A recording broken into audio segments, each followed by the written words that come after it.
Hi, welcome back to another episode of Stand on Guard. I'm your host, David Krayden. Yes, I promised I'd be back today. I'm trying to do this every day because it's important right now when the House isn't sitting to talk about what we need to talk about. And today, this has got a two-pronged approach to an issue here. It's the recall of Mayor Jyoti Gondek in Calgary. And what that means in terms of how people are perceiving it on the left and what it means in terms of how we can't do the same thing to Justin Trudeau. I'll be back in a minute to discuss that. So we are in a very precarious position in this country. We need political change, but we also need the resolve to resist.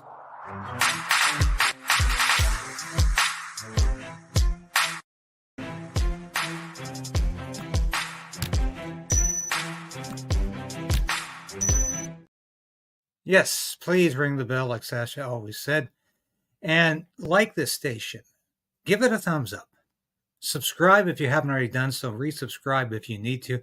This station, this show is being suppressed big time because we're talking about things that the establishment, that the big time people who control social media don't want us to talk about. And today will be no exception. I promise you that. I want to talk about the recall of Jyoti Gondek, Mayor Jyoti Gondek of Calgary. Now, they already had a lousy mayor before Gondek with Neschi, who's now running for the provincial New Democratic Party leadership. They've had a string of bad mayors in Calgary, but I don't want to get into the past. I want to talk about why there was a recall campaign going on, why this is a good thing, not a bad thing, how the woke media is interpreting this as being about racism and sexism. I'm sorry. How stupid is that? And why can't we do the same thing on a national level to Justin Trudeau? Why can't we recall Justin Trudeau? Why can't we impeach Justin Trudeau? Why do we have to suffer with this idiotic leader like we do? First, I want to focus on Mayor Gondek, who has been perhaps the worst mayor in Calgary history. She has the lowest approval rating, it's about 30%. Lowest approval rating any Calgary mayor in history.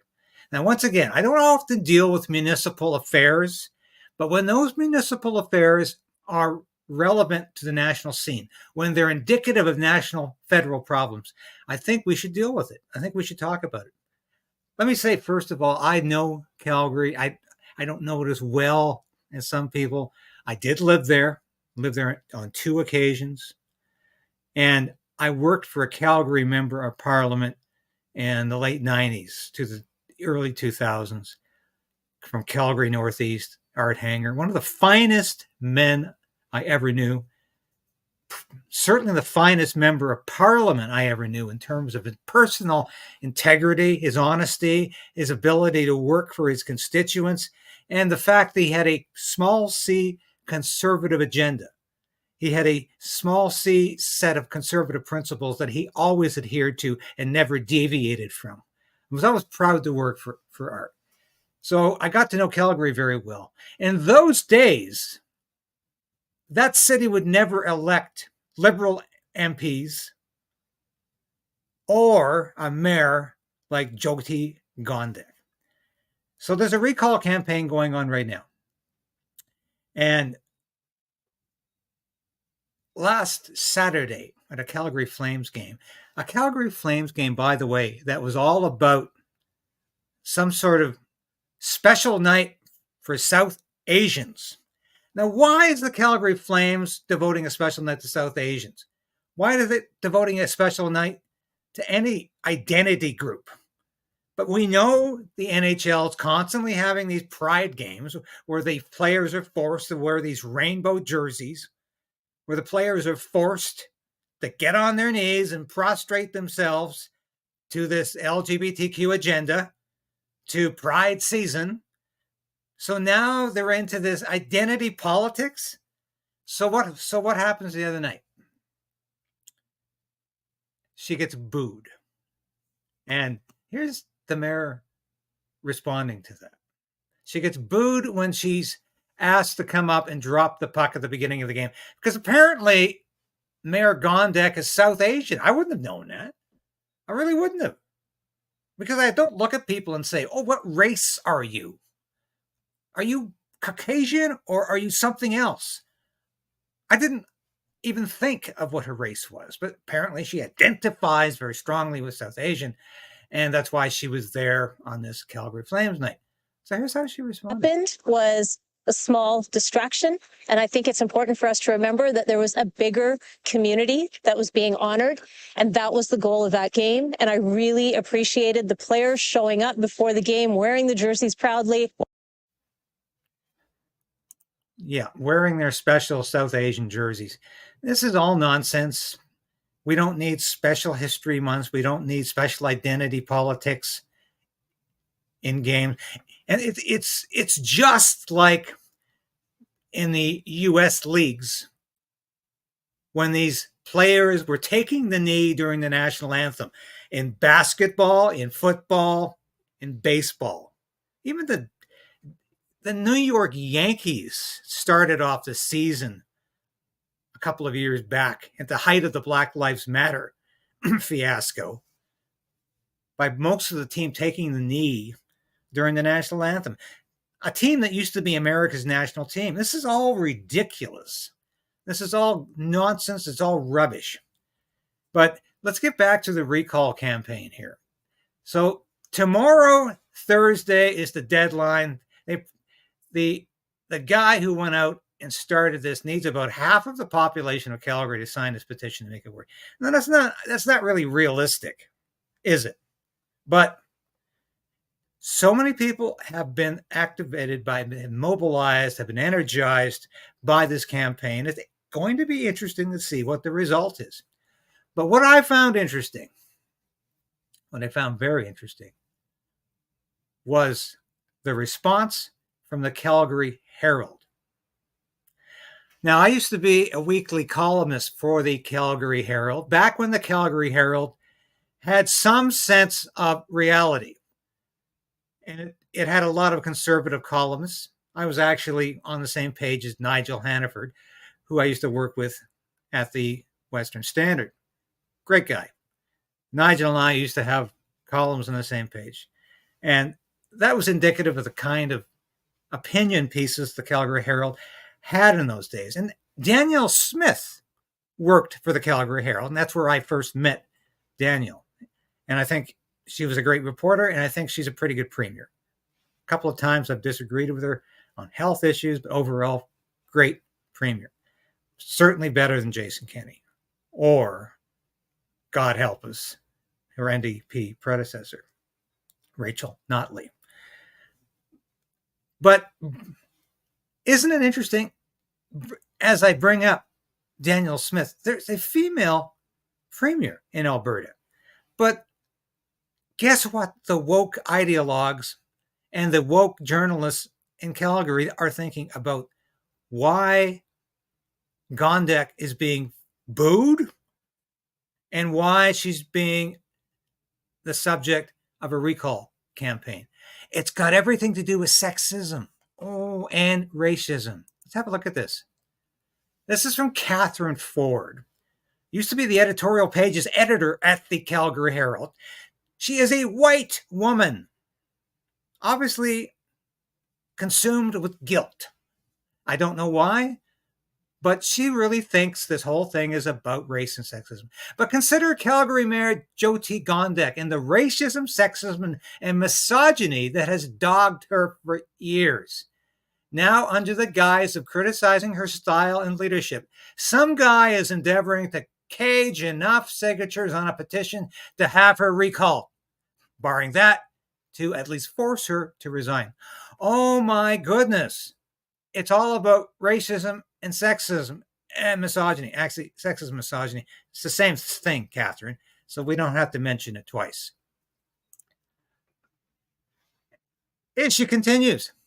No one has uttered that she's not fit because she's a woman trope, but I suspect that's all part of it too. You suspect. Even though nobody's even said it. It's a thought crime, is it, Catherine? You must be really on side with the online harms bill. Are you going to be calling out people for thought crimes? Because you're suggesting somebody's thinking this. Somebody's thinking this is about sexism. Even though nobody said it. And yes, I checked. Nobody suggested that Gondek is not fit to be premier because she's a woman or a South Asian, but that she is a bad premier. And we'll get into that in a minute. Why is she a bad premier? Oh, there's lots of reasons. But she's not a bad, she's not a bad mayor because of her race, ethnicity, or gender, or sex. She's a bad mayor because of her policies. Just like Danielle Smith is a good premier, not because she's a woman, or not because she's not a man, but because she has good policies. It's got everything to do with policies and performance, not gender or sex or ethnicity. People are supporting Danielle Smith because she's a good premier, regardless of her being a woman or not a man. It doesn't matter. The sex doesn't matter. People get it. People get it. They're looking for performance. They don't vote because of somebody is a man or a woman. I think we've really got ahead of that. I think we've gone beyond that. So Catherine Ford continues. And why it hasn't raised its ugly head may have a lot to do with the fact that the current premier of the province is a woman, as was a former premier. Yes, Rachel Notley. Kind of silly to blame misogyny when voters of all stripes, colors, and genders have spoken at the ballot and made Danielle Smith and Rachel Notley premiers of this province. So she's basically contradicting her whole argument. So is it about sexism? Guess not. Guess it's not about ethnicity either. But she doesn't have the courage, perhaps, or the sense to spell that out.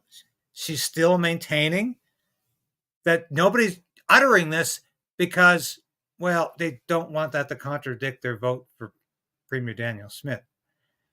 This is absolute nonsense.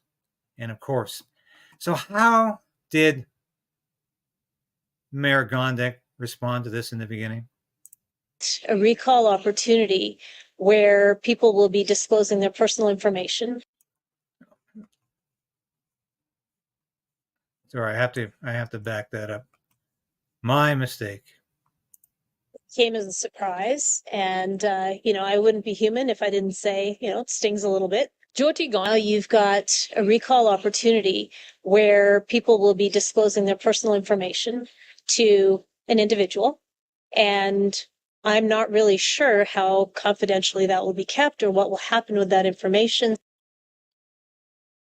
Okay, you're really concerned about that people are going to have their personal information stolen.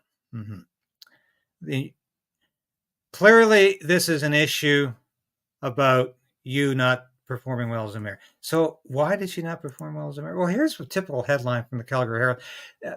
Gondek says street harassment bylaw will be used against drag protesters.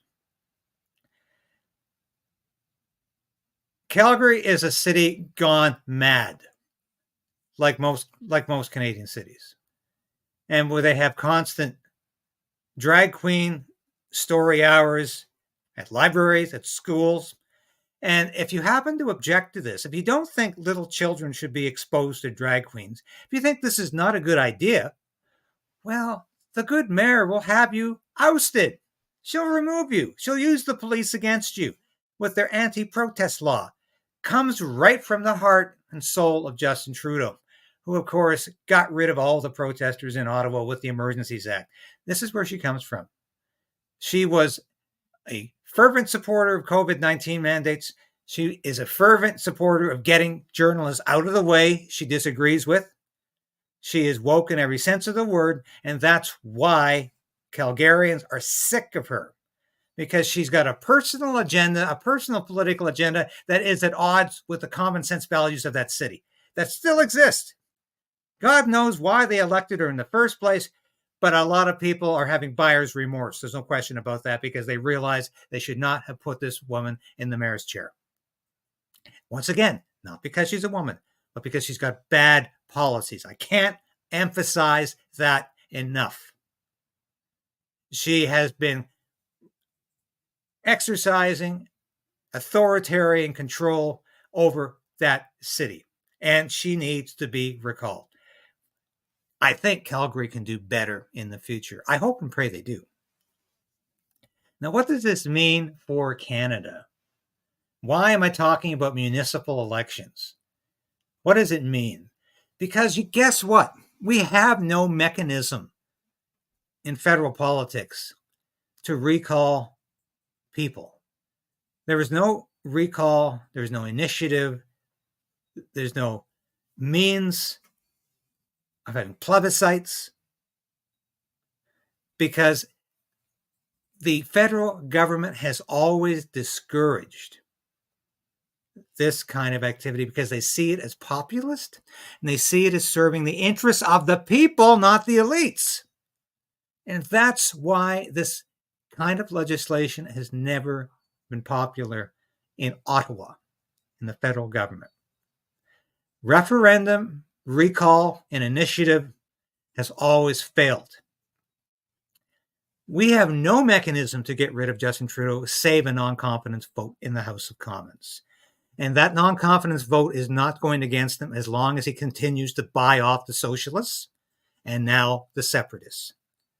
So we are stuck with Justin Trudeau for another year and a half. Actually, April marks the beginning of the year and a half clock. We're 18 months away from an election, almost to the day.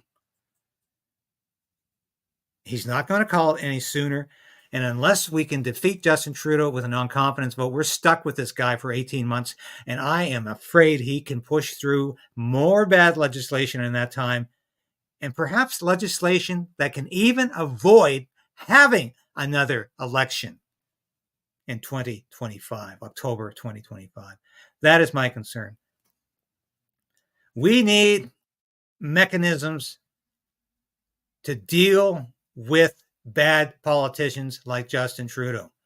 We need ways of having plebiscites, having referenda, of being able to voice our opinion in direct democracy, because the politicians don't want to do it for us. We've got to take the lead on this. I can't emphasize that enough. And if the Conservative Party wins the next election, which I believe they will, they need to press populist legislation as soon as they get in the door. We need to take back the power from the elites in this country, from what we call the deep state in the United States. We have a deep state in Canada, and it's not some conspiracy theory. Work in Ottawa, work at National Defense, or work in any government department, and you find out rather quickly who controls the agenda, who makes the decisions, who is there government after government after government, who stayeth when politicians win and lose, when governments are elected and fall, when liberals replace conservatives and conservatives replace liberals. Who stays? Who's always there? It's the bureaucracy.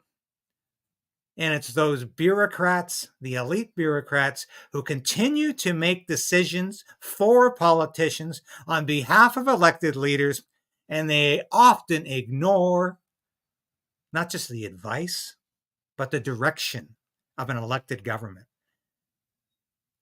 That's called the deep state. And it does exist. Of course it does. It's just the rigid bureaucracy that is very, very unwilling to adapt to change and to ideas and ideology that it doesn't like or doesn't accept. Most of these people are liberal, increasingly woke, and they will resist the change that a Prime Minister, Pierre Poilievre, will want to insist upon. They will resist it. But getting back to where we are right now, we need to have the mechanism to get rid of bad politicians. I don't know how this is going to go tomorrow in Calgary. Calgary's been through a hell of a lot through the pandemic. People were getting arrested for skating. The police went crazy in Calgary. They became one of the most Gestapo-like organizations in Canada. So people in that city have had enough of government out of control, government on steroids. Will this be a successful recall campaign? I don't know. It seems unlikely, but we can always hope.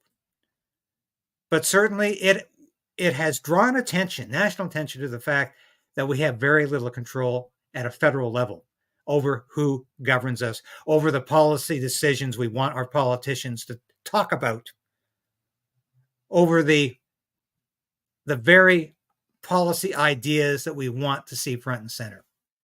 Because individuals in Canada, individual voters, have very little control or power over the process, except on election day itself. And that is something that has to change. Thanks for watching today, folks. And I'll be back again tomorrow with more of the information you need to know. Thank you for watching this episode of Stand on Guard and being a part of the KRAYDEN'S Right channel. If you've watched this episode to this point, you've watched it all. And that's really important for a small station like this. We always say subscribe, hit the bell, be a part of the KRAYDEN resistance. Resolve to resist. That's what we're doing. And if you become a subscriber, if you're a supporter of this station or a member through Substack, through YouTube, and now you can be a local as well, that's so important to us because I couldn't do this without you. I made a decision to become an independent journalist about a year ago because I wanted to bring all of my experience in the military, in journalism, to you. I don't promise anything I can't deliver. I don't offer clickbait. I offer truth. The truth is out there, and it's my job to bring that truth to light and to you. Thanks for being a part of the KRAYDEN'S Right resistance, and we'll see